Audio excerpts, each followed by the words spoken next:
va essayer de... Donc, bienvenue dans ce webinaire concernant la thématique 3CX et les passerelles d'Instar. Donc, on va essayer de voir l'intégration, comment ça fonctionne et comment les traiter. Dans le menu d'aujourd'hui, donc on va faire une petite introduction sur les PBX, les passerelles, les types de passerelles ou bien les types de lignes qu'on a sur le marché et les passerelles y adéquates. Une petite présentation de l'entreprise d'Instar. Ensuite, on va parler des produits de Dinstar et comment les intégrer ou bien leur configuration avec avec 3CX. Donc, avant de commencer, j'aimerais bien vous parler un petit peu sur notre plateforme B2B Exchange. Donc, c'est une plateforme qui va vous permettre de donner un autre souffle à votre parcours professionnel, un nouveau souffle très très intéressant. Donc il y a principalement quatre acteurs sur cette plateforme. On a les entreprises, donc ils ont un environnement euh, pour gérer les affaires, les opportunités, les échanger entre eux. On a l'acteur, les apporteurs d'affaires, donc qui permettent de générer donc des affaires, les renseigner sur notre plateforme et ce qui va leur permettre de générer des revenus donc stables et continue. Donc il y a aussi pour les startups, donc si vous êtes un nouveau dans le domaine, si vous venez de lancer votre entreprise, bienvenue avec nous. Donc on va essayer de vous apporter la formation et un accompagnement adéquat à votre projet. Et le dernier acteur, c'est un, bien sûr, on peut dire un acteur qui est très donc un acteur principal dans notre business, c'est les investisseurs. Si vous souhaitez investir dans un de nos projets, bienvenue avec nous. Donc, on va faire une petite introduction. Donc, quand on parle de EPBX et passerelle, donc déjà EPBX c'est quoi? EPBX c'est le moteur, on peut dire, c'est le corps d'un système de téléphonie. C'est lui qui va permettre de gérer les appels, de choisir les bonnes actions à faire. Et bien sûr, c'est là où on va créer nos différentes extensions. Et c'est lui donc qui va gérer, ou bien on peut dire le cœur de notre système de téléphonie. Ensuite, on a les passerelles. Donc, leur rôle, c'est de transformer le signal analogique en IP et vice-versa. Donc, généralement, sur le marché mondial, les opérateurs, le signal qui circule dans leur réseau, c'est des réseaux commutés, c'est des signaux analogiques. Donc, tous les types, généralement, principalement, c'est des signaux analogiques. Donc, les passerelles va permettre à les transformer en IP pour pouvoir les exploiter depuis les IPBX. Comment on arrive à faire ça? Donc, c'est en connectant ces passerelles avec les IPBX via des SIP trunks. C'est la chose, là, c'est un standard SIP qui utilise la majorité des IPBX et des passerelles. Donc, les types de passerelles qu'on a, ça dépend donc des types de lignes. Comme vous voyez ici, on a les types de lignes les plus connus dans le monde de télécom. Donc, on a le GSM.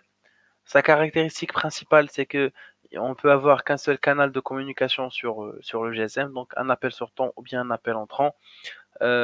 Principalement, on l'utilise donc lors des missions d'appel, principalement grâce à son coût qui est un peu euh, très intéressant par rapport à les lignes analogique. Donc dans les lignes, donc on commence par l'RTC ou l'FXO, donc il y a des appellations. Donc c'est le téléphone normal qu'on connaît tous et aussi sa caractéristique principale, c'est qu'on dispose d'un seul canal de communication. Alors ensuite dans le même secteur, donc des lignes fixes ou bien lignes analogiques, on a ce qu'on appelle les lignes BRI. Donc c'est des lignes de deux canaux. Et on a aussi des lignes PRI de 15 ou 30 canaux. Donc la différence, c'est que la ligne BRI, on peut dire c'est une ligne, on a dit, il y a la partie donc BRI et PRI, comme j'ai expliqué, c'est deux canaux dans le BRI, c'est C'est une solution hybride, mais qui nous permet d'avoir donc deux canaux de communication et on peut avoir aussi des numéros directs sur ce BRI. Le PRI, c'est un canal plus large, donc qui peut supporter 15, donc on parle d'un demi PRI, aux 30 appels, on parle d'un full PRI. Donc, principalement, ces deux lignes, on les utilise pour la réception. Ils sont trop forts dans cette notion de réception. Vous avez un flux large, donc si vous avez un centre d'appel ou bien un centre de contact ou bien un système que vous souhaitez recevoir plein, donc un flux d'appels très intéressant, donc le plus recommandé c'est d'utiliser le BRI ou le PRI. Par contre, généralement, on les utilise pas pour l'émission, euh, puisqu'ils ont un coût très onéreux côté donc émission d'appel. Et le dernier type donc de passerelle qu'on a, c'est des passerelles FXS. Donc c'est des passerelles qui permettent de gérer des téléphones analogiques. Donc, on a des cas, par exemple pour les hôpitaux, pour les hôtels, où on ne peut pas changer l'infrastructure. Donc, on a des téléphones analogiques. On a malheureusement de l'infrastructure en analogique, donc des câbles analogiques qui passent vers les chambres, et on ne peut pas changer ça en téléphone, donc en IP, en RG11, en RG45. Qu'on est amené à utiliser ces téléphones-là analogiques. Donc, on peut utiliser ça via l'IFXS, donc c'est très intéressant. Pour le faire, il faut juste voir le coût. Donc, est-ce que c'est mieux de passer par l'IFXS ou bien est-ce qu'on peut changer donc en IP? Malheureusement, quand j'ai dit pour les hôtels ou les chambres donc des hôpitaux, c'est des rénovations à faire, c'est des travaux à faire et généralement on évite de faire ça donc on peut passer par l'IFXS. Même s'il n'est pas donc je le recommande pas fortement, mais ça à utiliser comme issue de secours dans le cas où on a de l'analogique. Donc on va faire une petite présentation de d'Instar. Donc Dinstar, c'est une entreprise donc, qui est basée aussi à Shenzhen. Donc, il propose des produits de communication IP complets. Donc, on n'a pas que les passerelles, bien sûr. Donc, les passerelles, il y en a le GSM, les FXS, les FXO, le SIM-Bank, donc, et les E1 et T1. Par contre, il propose aussi donc des IPBX très intéressants, des SBC pour gérer le multisite. Donc, c'est des solutions donc complètes il pouvait gérer votre téléphonie de A à Z, donc il n'y a pas de souci.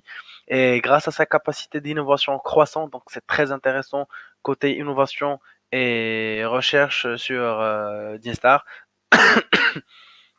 Donc, il a pu donc offrir deux principaux donc avantages, c'est qu'il a un bon rapport qualité-prix et aussi les produits donc et services Instar grâce à ça, ça a été déployé et reconnu par les opérateurs de télécommunications. Donc ça c'est très intéressant, c'est qu'il y a principalement beaucoup d'opérateurs de télécommunications euh, qui offrent donc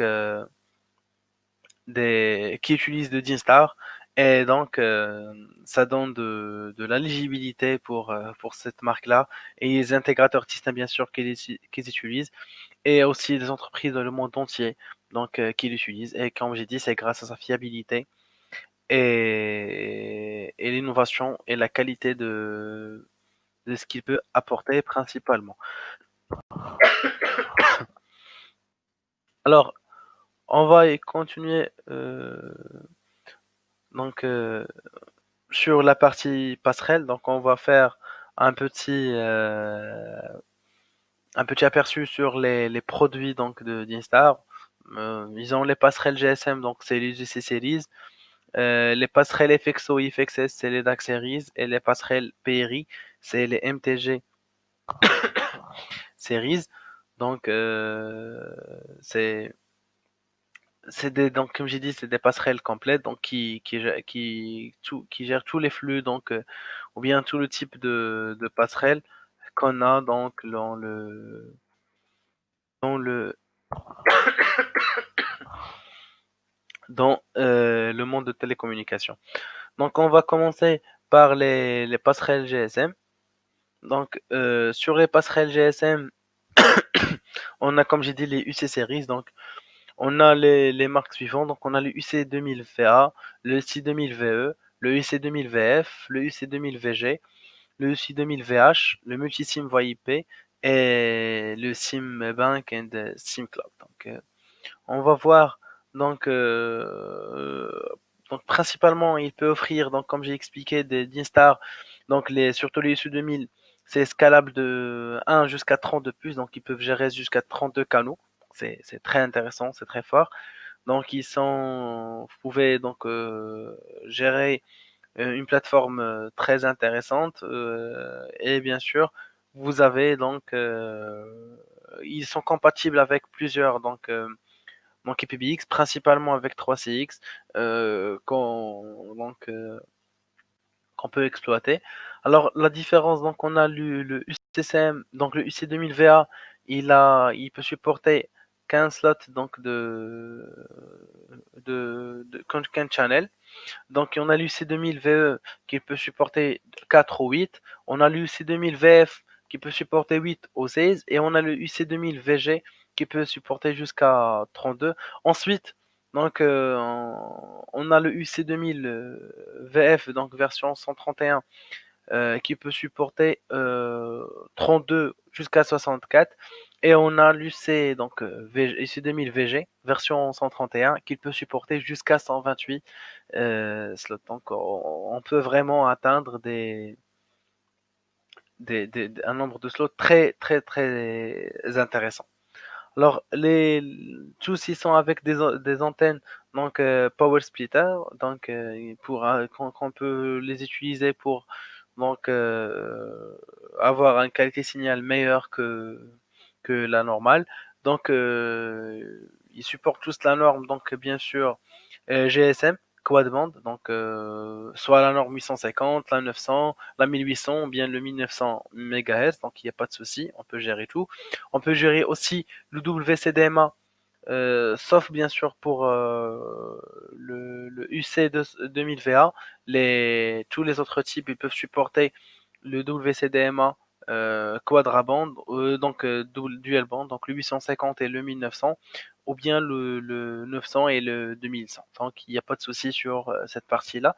Encore, le LTE n'est pas supporté sur le UC 2000VA. Par contre, sur les autres types, on a les 5 modules de LTE qui sont supportés, donc il n'y a pas de souci sur ce côté. Ils sont tous en Fast Ethernet, donc les ports Fast Ethernet. Donc le UC 2000 VF, VG et VF version 131 et VG 131, ils peuvent supporter, donc ils sont rackables, donc c'est un grand avantage pour utiliser dans une baie informatique. Ils peuvent supporter, tous ils supportent le protocole SIP, il n'y a pas de souci. Et donc pour le UC 2000 VA, vous avez la fonctionnalité de SMS, Sending and Receiving, mais vous n'avez pas l'API. Par contre, pour les autres passerelles, donc on peut envoyer et recevoir des SMS normales, des bulk SMS. On a la SMS API. Et on peut aussi avoir la fonctionnalité SMS to mail et email to SMS. Et on a aussi l'HTTP API, donc on peut intégrer si on a des applications qu'on souhaite envoyer ou recevoir des SMS via des applications. Tous ces gateways-là, ils permettent de gérer donc le PIN code. Si vous avez un PIN code, vous pouvez le manager. Il n'y a pas de souci. Ils supportent les codecs donc G711, G723 et G529. Il n'y a pas de souci. Donc, donc sauf le UC 2000, les autres, ils peuvent supporter donc autodetect des SIM, Dumber, autocall, donc ils peuvent automatiquement détecter le numéro de la SIM et attribuer, donc il n'y a pas de souci, ça vous facilite un peu le- de manager tout ça. Bien sûr, vous pouvez faire du routine sur les différents gateways et bien sûr de manipuler le numéro, les formater comme vous souhaitez.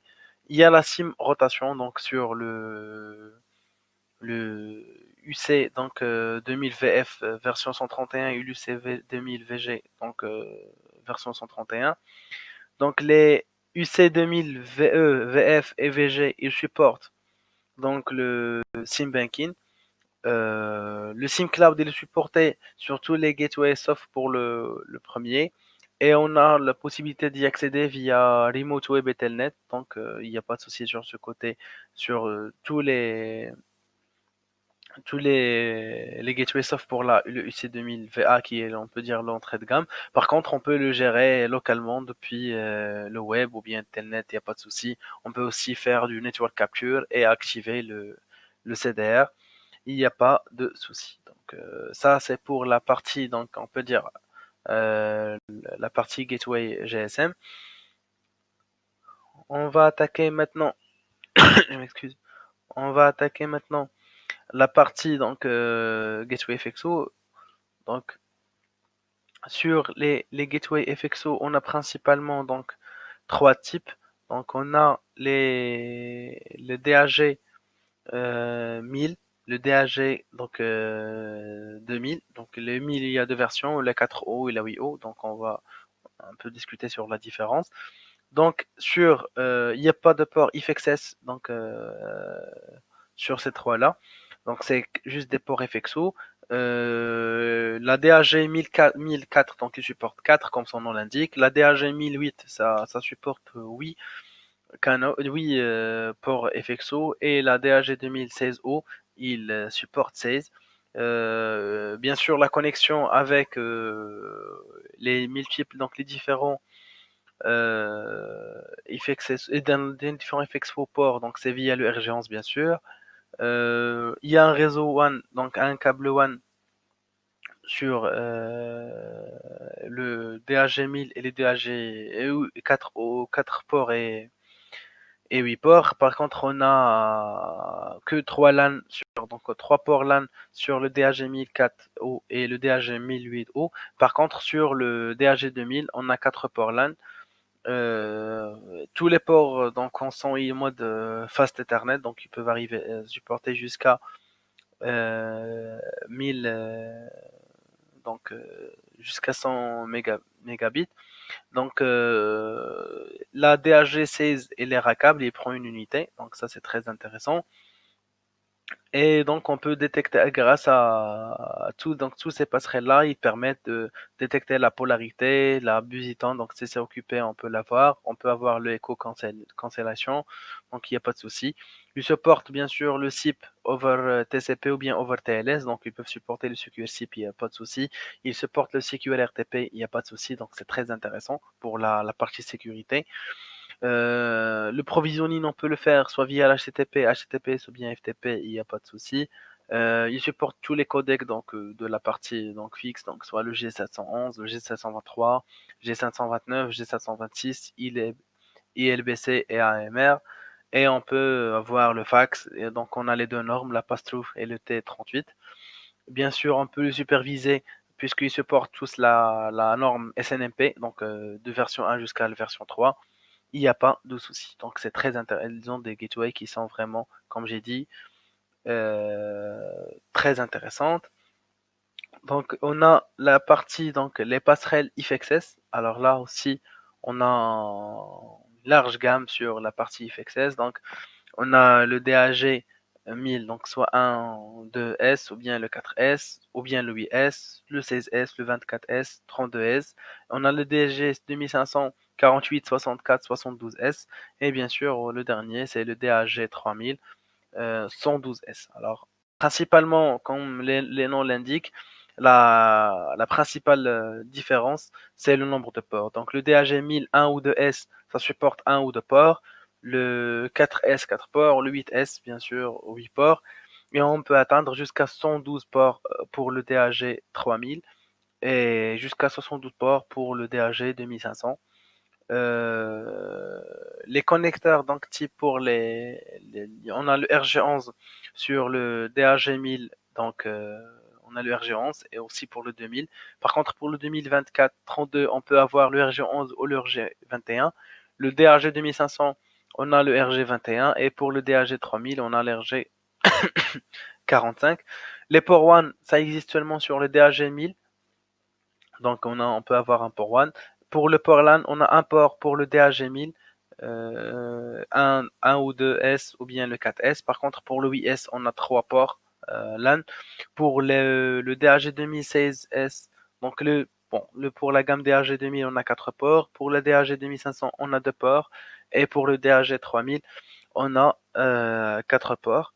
Donc, tous les ports Ethernet donc, sont en fast Ethernet, sauf pour le DHG 2500, qu'on peut avoir le gigabit, il n'y a pas de souci. Donc, le DHG 2000 et les 2500 et 3000, ils sont rackables, c'est très intéressant, donc ils consomment une unité. Par contre, le DHG 3000, il consomme 3 unités. Ils supportent tous les protocoles SIP, donc soit over UDP, over TCP, over TLS. Donc, on peut avoir le secure SIP et on peut avoir le SRTP. C'est très intéressant, on comble ça avec 3CX, donc on peut avoir une communication full cryptée. Ça, c'est très, très intéressant. Le SRTP est supporté que depuis le DHG 1000, donc le DHG 1000 1, 2S, 8S, le DHG donc 1, 2 sur 2S et 4S, ça supporte pas le protocole SRTP. On peut avoir l'IPv6 sur les gateways, donc sauf pour les deux premiers, on peut pas avoir de l'IPv6. L'autoprovisioning, on peut le faire soit via HTTP, HTTPS ou bien l'FTP, il n'y a pas de souci. Et bien sûr, les deux premiers supportent le codec, donc le 1000, le DHG 1000, 1 S ou 2S et le 4S, ils peuvent supporter le G711, le G723 et le G729. Par contre, les autres, ils peuvent supporter aussi le G726, le ILVC et l'AMR. Donc les voix, ils sont compatibles sur, ils peuvent avoir donc l'éco-consolation, le dynamique digital buffer, le VAD, CNG et PSC. Le fax, donc il est supporté. On a le pass-through et on a le T38. On peut gérer aussi le DTF mode, il n'y a pas de souci. Il y a une gestion de QoS qu'on peut avoir. Et on peut bien sûr les manager, les superviser grâce au protocole SNMP, donc version 1, 2, 3, le TR069. Il supporte aussi la partie radios. Donc c'est très intéressant. Donc la partie IFXS chez Dinstar. Et le dernier sur cette partie-là, c'est les passerelles hybrides qui peuvent supporter l'IFXS et l'IFXO. Donc on parle ici de deux parties, donc de deux produits. Donc du DAG 1000 4S, 4O, et les deux AG 2000, 8S, 8O. Donc, comme leur nom indique, euh, ils peuvent supporter donc le DAG 1000, ils peuvent supporter 4 FXO et 4 FXS, et le 4 DAG 2000, il peut supporter 8 FXO et 8 FXS. Et bien sûr, il hérite de tout ce qu'on a dit sur les DAG 1000 et DAG 400, 2000, donc les mêmes caractéristiques que ces deux-là.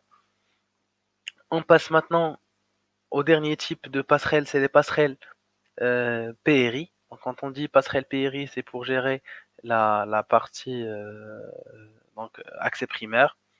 Donc, et sur les PRI, on a donc plusieurs gammes. Donc, on a le MTG 200, le MTG 1000B, le MTG 2000, le MTG 2000B et le MTG 3000 et le MTG 3000T.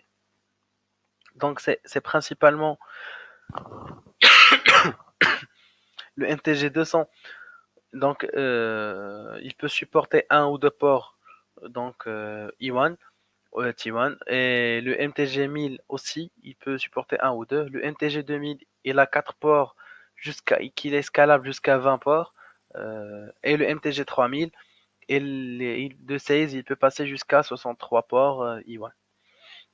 C'est tout son port RG48, sauf pour le MTG 3000 qui est en SFP LC. Ça, c'est très intéressant. On peut mettre directement donc, de chez l'opérateur le SFP, qui se donne des débits très intéressants. Le network donc service, ce sont en fast Ethernet pour le MTG 200 et le MTG 1000B. Par contre, pour le MTG 2000 et le MTG 3000, on peut atteindre le gigabit. Il n'y a pas de souci. Donc, soit on passe soit sur le network, soit sur le management. Donc c'est très intéressant. Donc le MTG 1000 il est rackable sur une unité, le MTG 2000 aussi il est rackable sur une unité. Par contre pour l'MG 3000 il est rackable sur deux unités. Euh, pour la partie ISDN, il supporte tous les protocoles existants dans le marché, donc soit l'Euro ISDN, donc on peut dire tous les protocoles existants. Pour la partie SS7, il est pas géré dans le MTG de 200. Par contre, il est géré sur tous les autres gateway. Donc, il y a aussi les protocoles. Donc, le SIP, il est géré. Le circuit SIP aussi, on peut le gérer. Il y a les PV6 sur le MTG 200 et le MTG 1000. Donc, il n'y a pas de PV6 sur le MTG 2000 et le MTG 3000. Donc, il y a le PSTN failover pour les deux. Par contre, pour l'MTG 2000 et l'MTG 3000, si c'est bien sûr c'est possible par l'opérateur, donc on peut gérer le PSTN failover. Tous ces gateways, on peut les superviser via SNMP, donc V1, V2, V3. On peut les gérer via radio ZTAC s'ils supportent ça. Ils supportent bien sûr tous le VLAN voix. C'est très intéressant pour gérer la qualité de voix. Et bien sûr, ils supportent tous les codecs, donc le G711, le G723, G729, le G726, 726, le ILBC et le AMR. Le fax, il est géré donc le pass-through et le T38 et aussi la V152 et ils peuvent être jouer le rôle d'un modem. Ça, il n'y a pas de souci. On peut aussi donc les manager donc soit via HTTP, via Telnet. Ils peuvent aussi avoir un syslog.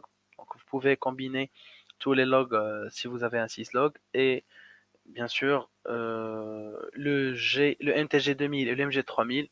Ils peuvent carrément avoir un power redundancy. Il n'y a pas de souci. Donc vous pouvez avoir deux ports d'alimentation sans aucun souci. On va passer maintenant à l'intégration donc de 3CX et les passerelles d'Instar. Donc comme j'ai expliqué, afin de intégrer une passerelle avec une gateway, avec un IPBX, on doit passer via le SIP-trunk. Donc on configure un SIP-trunk. Bien sûr, il supporte l'authentification soit basée sur l'IP, soit basée sur un compte et un password. Ça c'est très intéressant. C'est pour ça quand vous enregistrez ça. Donc vous avez un peu la sécurité qui passe donc via le compte et aussi vous avez la possibilité d'écouter, de vérifier est-ce que le SIP il est up ou il est down. Bien sûr, on a la notion de routage. Donc le routage d'appel via le PBX se fait avec via 3CX et les appels entrants et sortants. Et depuis Dinstar, c'est bien sûr le bloc d'utilisateur le bloc de port que vous souhaitez affecter par routage. Donc il y a du routage avancé. On peut créer un multiple SIP trunk entre la passerelle et les PBX et comme ça on peut faire des routes. Donc ça dépend sur notre besoin. On peut faire des routes sur les numéros directs et on peut faire des routes basées sur les ports. Donc, supposons qu'on a une gateway FXO qui contient 4 ports et on aimerait bien que pour chaque port faire orienter l'appel donc un département dédié. On peut créer carrément jusqu'à 4 sites trunk et les dédier aux différents et créer 4 donc bien sûr et faire du routage sur les 4 type train, il n'y a pas de souci. Donc les fonctionnalités, comme j'ai expliqué, donc sur la partie PRI, vous pouvez gérer les SDA, vous pouvez formater vos numéros comme vous voulez. Sur la partie GSM, vous avez la gestion des SMS, comme j'ai dit tout à l'heure, la gestion des SMS et SMS en bulk. Donc vous pouvez envoyer carrément des SMS en masse. Il va les gérer, il va les envoyer avec une petite temporisation pour ne pas être détecté comme spam par l'opérateur. Il gère aussi vous avez les SMS API ou bien l'HTTP, donc une API via HTTP. Donc vous pouvez intégrer votre gateway avec une application et envoyer des SMS par là. Donc il n'y a pas de souci. On va voir comment ça passe donc sur un cas pratique. Donc, je vais partager avec vous euh, mon écran pour voir donc les étapes de configuration de, de la Dinstar. La dernière fois, il faut toujours commencer dans la configuration des SIP-trunk par la partie 3CX pour ne pas avoir de soucis côté côté 3CX pour ne pas euh, avoir un problème de lister en noir. Donc, parce que si vous faites la configuration, si vous commencez par si vous commencez par la configuration depuis la passerelle, il va envoyer le requête pour s'enregistrer et ça va causer des problèmes puisque le 3CX il n'a pas encore le tunnel SIP-Train qui est effectué, il va la mettre en histoire. Donc ce que vous devez faire, c'est de partir sur la partie donc Trinque SIP, ajouter une passerelle. Donc vous choisissez générique, ici aussi générique.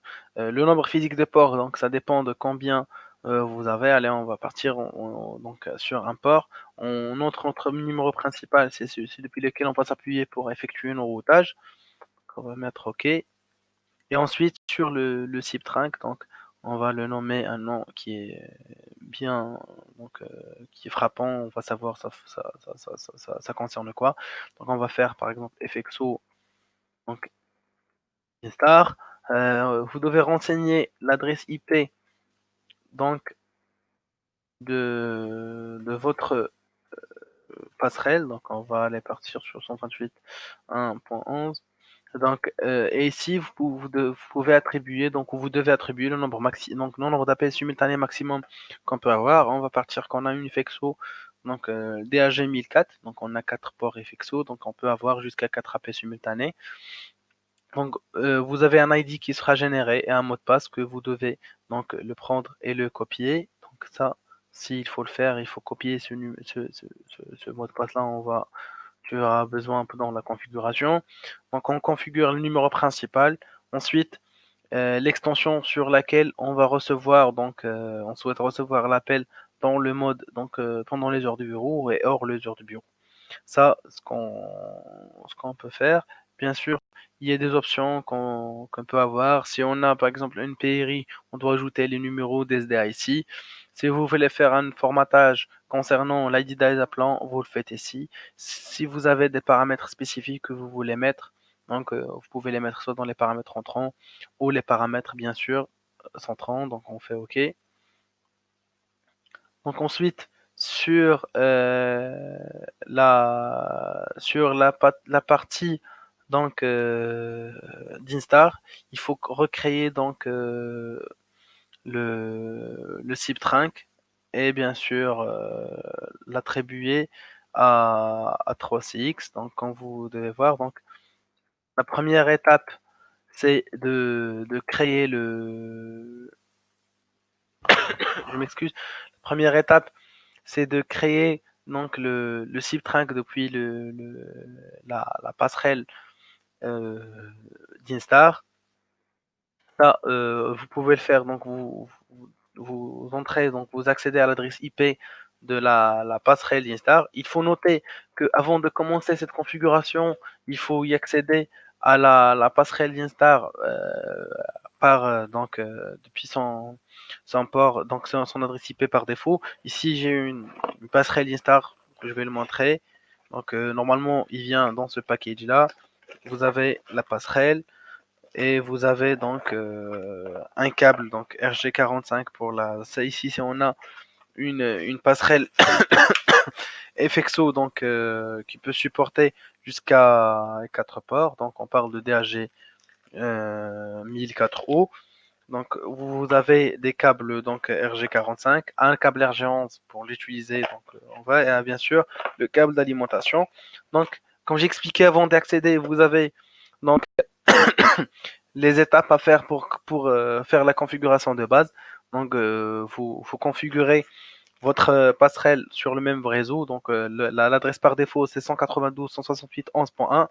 Vous attribuez une adresse sur le même port, vous la configurez donc sur votre ordinateur et ensuite vous accédez à la passerelle 3CX d'Instar et vous configurez l'adresse IP donc sur le banc LAN de 3CX et vous faites la configuration de base. Le mot de passe et le compte par défaut c'est admin et vous commencez la configuration basique. Ensuite, pour créer un SIP Trunk, donc vous accédez dans la partie d'Instar, donc Call Configuration, et vous choisissez bien sûr SIP-Trunk Configuration, et vous faites Add.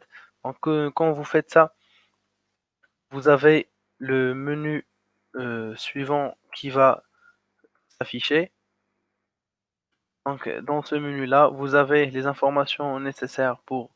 Donc, on commence par ce qu'on appelle l'index. C'est un numéro qui va identifier, donc il va être assigné automatiquement par la passerelle Star. C'est pour définir, donc donner un ID unique au Dinstar.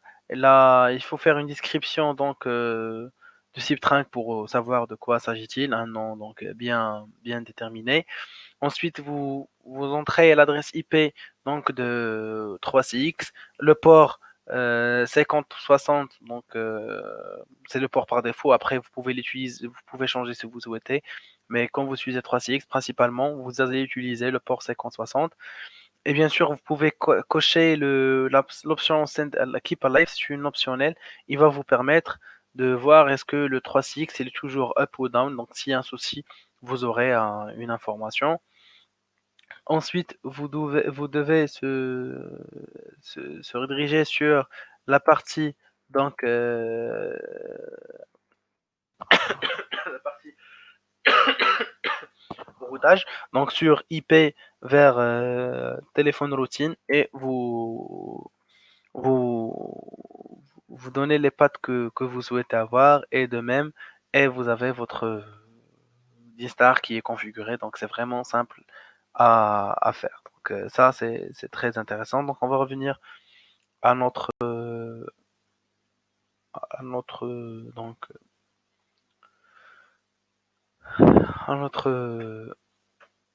présentation. Donc avant de passer aux questions, donc je réponds à Monsieur Boubacar donc qui a posé deux questions. C'est quoi le SIM Cloud et c'est quoi le SIM Bank?